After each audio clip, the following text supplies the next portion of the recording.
اعوذ باللہ من الشیطان الرجیم بسم اللہ الرحمن الرحیم. السلام علیکم dear students. How are you all? Hopefully all of you are fine. آج ہم اردو کی ویڈیو بنائیں گے.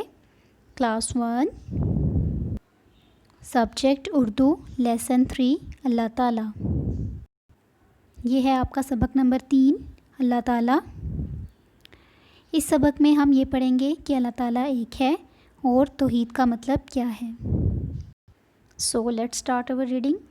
اللہ تعالیٰ ایک ہے. اللہ تعالیٰ نے ہم سب کو پیدا کیا. ساری مخلوق کو پیدا کرنے اور پالنے والا اللہ ہے. ہم صرف اللہ تعالیٰ کی عبادت کرتے ہیں. حضرت محمد صلی اللہ علیہ وآلہ وسلم اللہ کے پیارے اور آخری نبی ہیں. جیسا کہ یہاں پہ آپ کو نظر آ رہا ہے مشکل الفاظ کے نیچے جو ہے وہ لائن لگائی گئی ہے. اسی طرح آپ نے بھی کرنا ہے. مخلوق مینس ساری دنیا, پالنے والا جو ہم سب کو پالتا ہے, عبادت ہم اللہ تعالیٰ کی عبادت کرتے ہیں, اور حضرت محمد صلی اللہ علیہ وآلہ وسلم اللہ کے پیارے اور آخری نبی ہیں. اللہ تعالیٰ سب سے بڑا ہے. ہر چیز پر اس کا حکم چلتا ہے. ہمیں اللہ تعالیٰ کا ہر حکم ماننا چاہیے. تو ہم کیا پڑھ رہے ہیں یہاں پہ کہ اللہ تعالیٰ ایک ہے اور ہم سب کو پیدا کرنے والا اللہ تعالیٰ ہے. ہمیں اللہ تعالیٰ کی پیروی کرنی چاہیے. ہمیں اللہ تعالیٰ کا ہر حکم ماننا چاہیے. اللہ تعالیٰ ہمیں ہر وقت دیکھ رہا ہے اور ہر جگہ موجود ہے. اللہ تعالیٰ سب باتیں جانتا ہے. ہم سب اللہ کے بندے ہیں. ہمیں نیک کام کرنے چاہیے, دوسروں کی مدد کرنی چاہیے.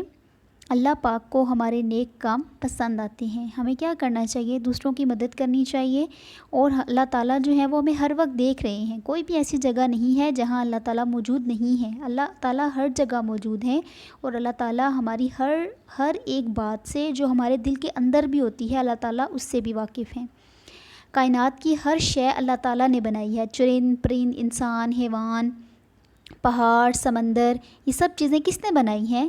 یہ تمام تر چیزیں اللہ تعالیٰ نے بنائی ہیں. اللہ تعالیٰ نے ہمارے لیے ہزاروں نعمتیں پیدا کی.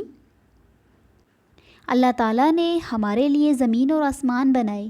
پھر اس میں بڑے بڑے پہاڑ, سمندر اور دریا بنائے ہیں. ہمارے کھانے کے لیے اناج اگایا. پودوں اور درختوں پر میٹھے میٹھے پھل لگائے ہیں. ہماری سواری اور کھانے کے لیے طرح طرح کے جانور پیدا کیے ہیں. اللہ تعالیٰ ہم سے بہت پیار کرتا ہے. ہمیں بھی سب سے زیادہ پیار صرف اور صرف اللہ تعالیٰ سے کرنا چاہیے. جی, تو اس لیسن میں ہم نے یہ پڑھا ہے کہ ہمیں اللہ تعالیٰ نے پیدا کیا. ہمیں ہر چیز اللہ تعالیٰ نے دی. ہمارے جسم کے اعضاء, ہمارے کھانے پینے کی اشیاء, جانور, درخت, پھول, پھل, اناج, پہاڑ, سمندر, یہ سب کچھ اللہ تعالیٰ نے ہمارے لیے بنایا ہے. تو ہمیں کیا کرنا چاہیے؟ ہمیں اللہ تعالیٰ سے بہت پیار کرنا چاہیے. سب سے زیادہ پیار ہمیں اللہ تعالیٰ سے کرنا چاہیے, خود سے بھی زیادہ, اپنے پیرنٹس سے بھی زیادہ. کیونکہ جتنا اللہ تعالیٰ نے ہمیں نوازا ہے کوئی بھی انسان یہ سب نہیں کر سکتا. یہ سب چیزیں اللہ تعالیٰ ہی کر سکتے ہیں نا. کسی انسان کے بس کی تو بات ہی نہیں ہے کہ ہمارے لیے یہ سب چیزیں پیدا کرے. یہ تو صرف اللہ تعالیٰ کی ذات ہے. وہ اپنی ذات میں اکیلا ہے, واحد و یکتا ہے, ٹھیک ہے, جس نے ہمارے لیے سب کچھ بنایا. کسی انسان کے بس کی یہ بات نہیں ہے. تو ہمیں کیا کرنا چاہیے؟ اس سبق میں ہم نے کیا سیکھا ہے؟ ہمیں کیا کرنا چاہیے؟ ہمیں اللہ تعالیٰ سے پیار کرنا چاہیے. اور ہم اللہ تعالیٰ سے کیسے پیار کر سکتے ہیں؟ کہ جو باتیں اللہ تعالیٰ نے ہمیں بتا دی ہیں قرآن پاک میں, ہمیں ان پر عمل کرنا ہوگا. جن باتوں سے اللہ تعالیٰ نے ہمیں منع کیا ہے ہمیں ان سے رک جانا چاہیے. ہوپفلی آپ سب لوگوں کو یہ سبق نمبر 3 اللہ تعالیٰ بہت اچھا سا سمجھ آ گیا ہوگا. اب آپ نے اپنی ماما کے پاس بیٹھ کر اس سبق کی بہت اچھی سی دہرائی کرنی ہے. Stay blessed. اللہ حافظ.